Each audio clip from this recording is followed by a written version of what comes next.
everybody. So I'll give you a couple of minutes here to join me.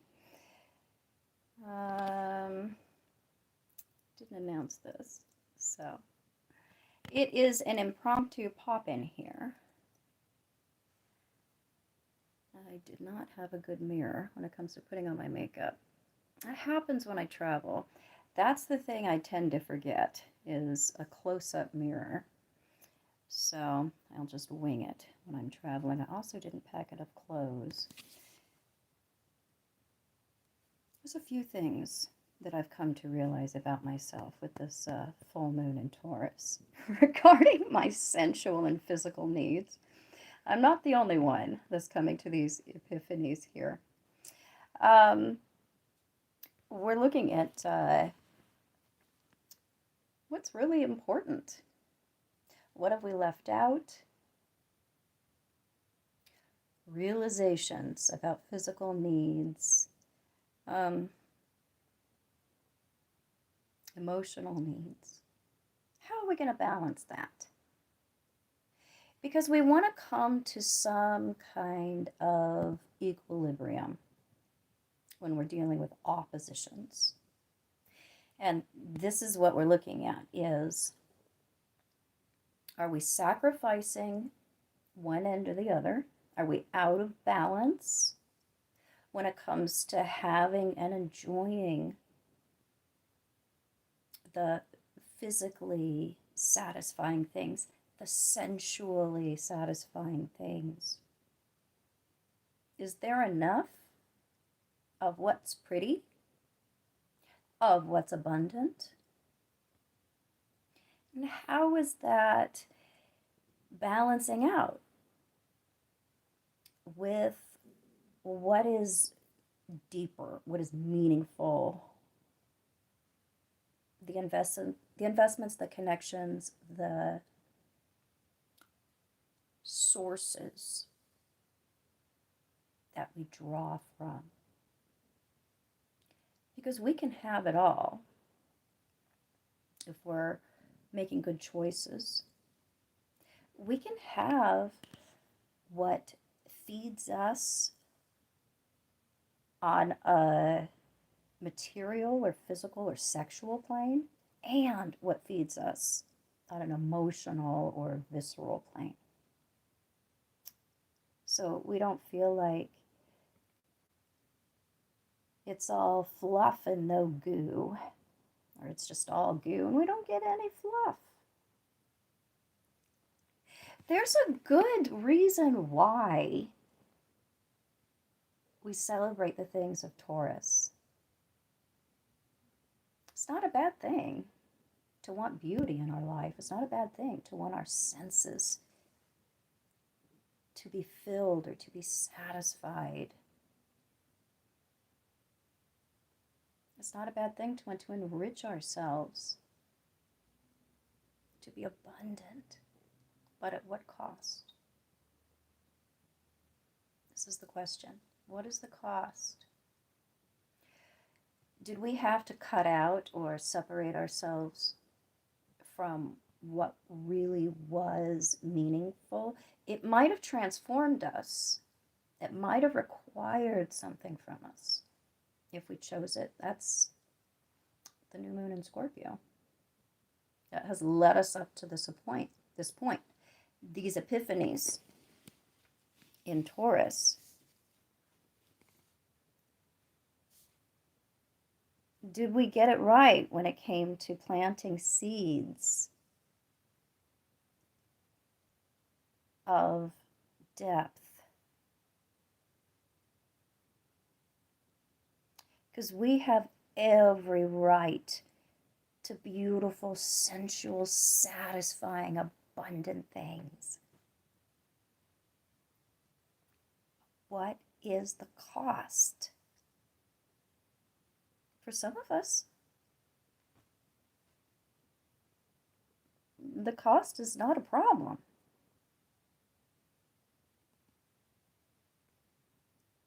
For others, we may be dealing with looking at some choices where we gave up what we couldn't get back, or we gave up too much in order to gain too little, or we just gained what was surface and we enjoyed it while we had it, and now it's over, and we realize that we have regrets because we may have distanced ourselves from something, or given something up, or cut something out of our life that was going to require us to level up. It was going to require us to change. It was going to require us to become a better version of ourselves.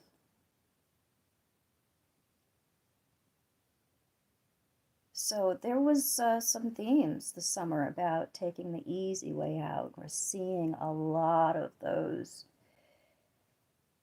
because we're dealing with cycles within cycles. We're seeing a lot of those themes come to a head because now we have this axis of depth and meaning in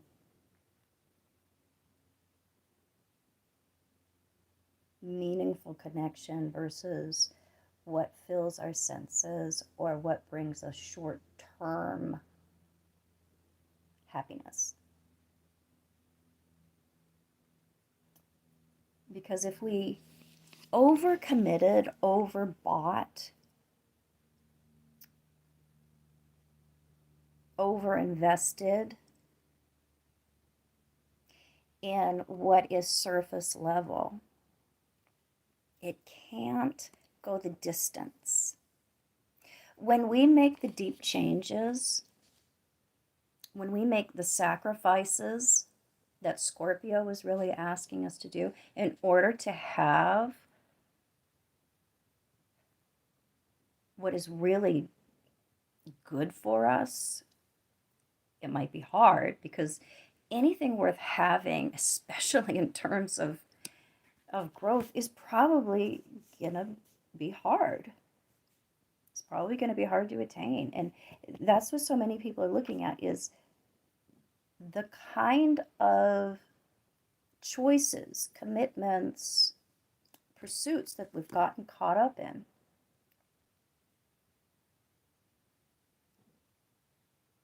That circumvented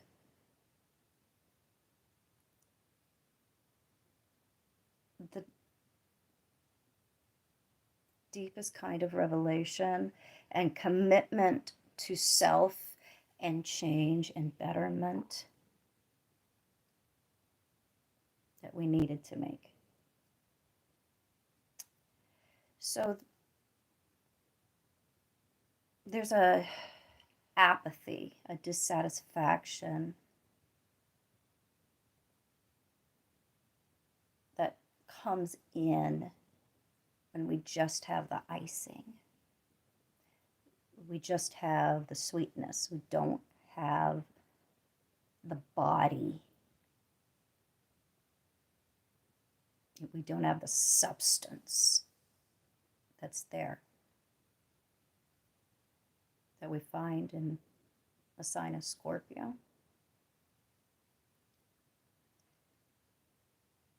We can enjoy ourselves for a time. And sometimes those are transforming choices in themselves. Because we're looking at loss in the sign of Scorpio, and we're looking at gain in Taurus. And is what we've gained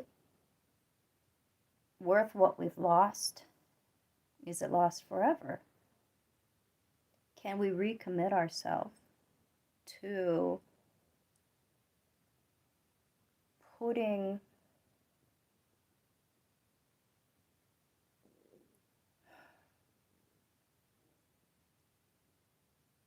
transformation, commitment to growth first?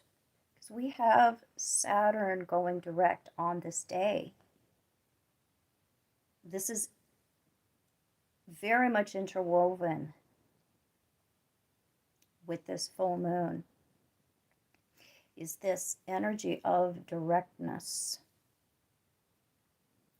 taking back control of our destiny.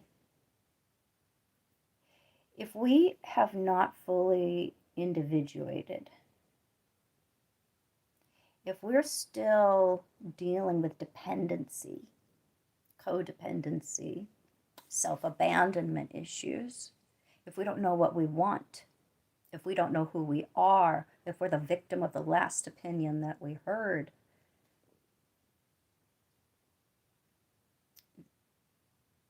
we're extremely naive. We don't know ourselves. We're looking for confirmation about who and how we are from outside of ourselves.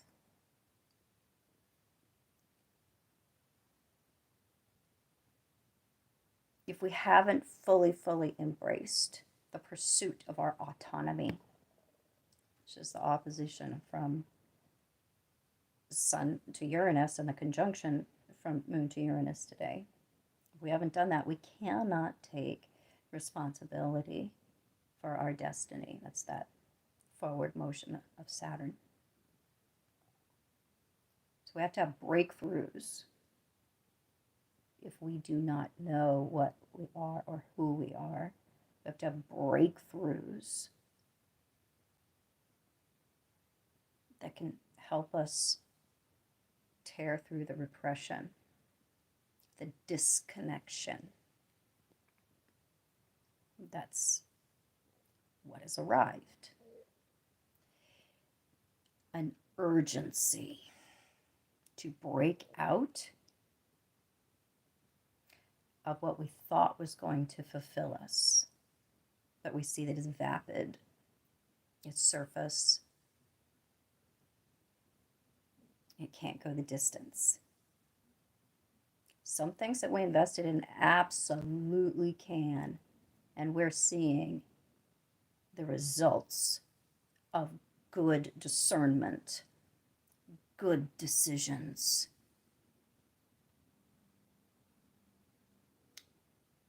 So when we have been embracing the forward motion of Uranus, which is evolution,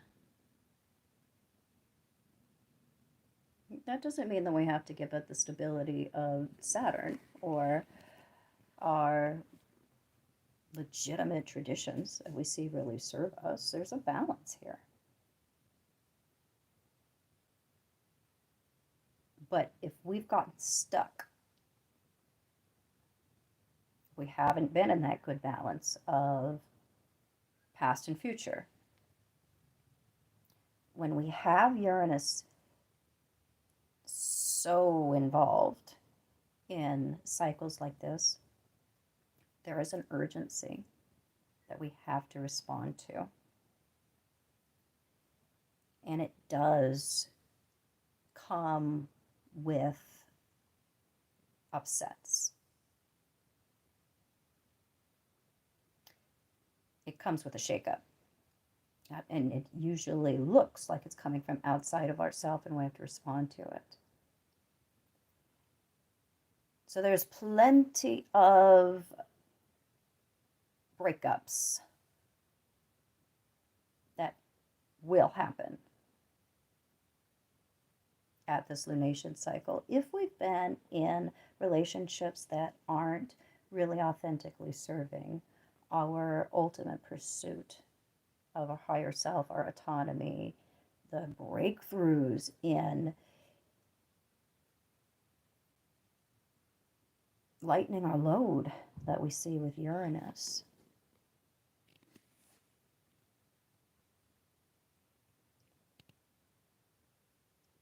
A lot of us want to avoid the truth because it's very destructive. Sometimes it can be very destructive. It will destroy, if we act on the truth, it will destroy what we already have in place. And if you cannot take responsibility for your failures, because you don't realize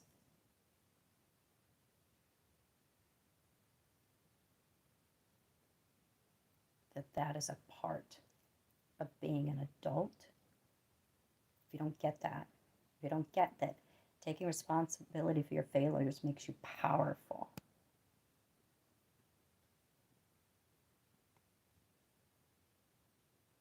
If you have to outsource that, if you have to blame,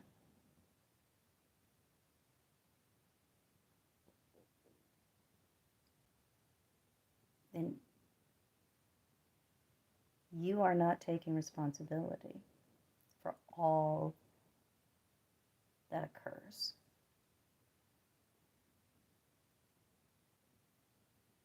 If we see that outside of ourselves, it means we only have a little bit of wiggle room. We don't have a free, full range of motion.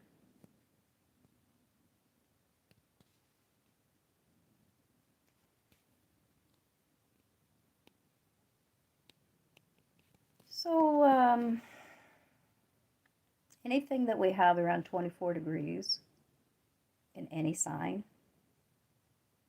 is receiving the brunt of this theme, this energy that's going on.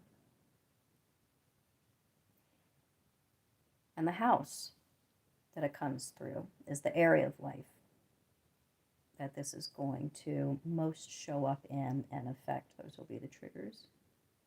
So check your own chart and see what is it personally that may be breaking loose, that may be rattled. And you may feel an itch to move or change because you do choose to respond to something that you know is true. You know you could have done better.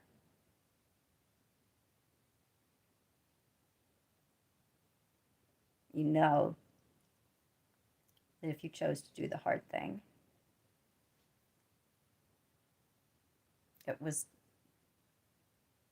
going to require something, yeah. But it was going to be worth it. And so regret,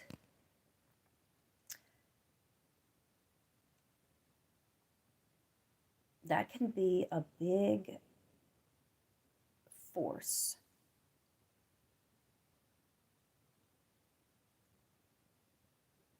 for better decisions.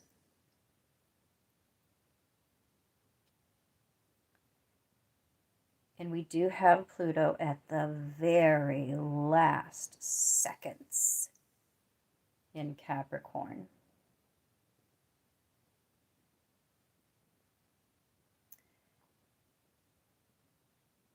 This lunation cycle is actually resonating well with a few outer planets. So recognizing where we're caught in guilt, shame, regret, and bringing that to a close by committing ourselves to doing better. Once we know better, we can do better. If we don't know better, we're doing the best we can with the information that we have. And with Saturn going forward, this gives us the energy to act on what we know now. And that can be humiliating because we have to admit that we don't have all the answers. Maybe we do have some things that we didn't know that we didn't know. And now we know. So we have to admit some fault in order to be able to advance. But that's what epiphanies are for. New moons have us having these aha moments, these werewolf moments, where we see what we do to ourself out of our own sight, out of our own conscious vision. How do we cut ourselves off at the knees? What kinds of self-sabotage do we engage in? This is Scorpio stuff too.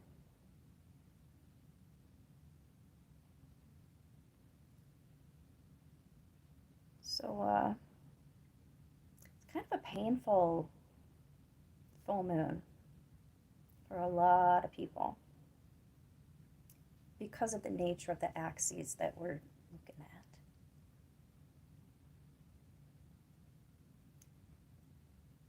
But we have a chance to choose better, do better, and to show up in a way that is life affirming. And we can be proud of ourselves because we did the hard thing. We came to know ourselves and put ourselves first. We chose life. So I think that's all I got there. I am going to pop over on Instagram. I haven't been over there forever, so you can join me over there and I'll talk a little bit more about this. And I might see you guys tomorrow. I don't know. We'll have to see. I'll be home Tuesday, maybe Wednesday. It does look like my girls have developed a flea problem while they've been at the babysitter, so it may take me an extra day to get home if I have to deal with that. But we'll be up and running again when it comes to seeing you more regularly before we know it.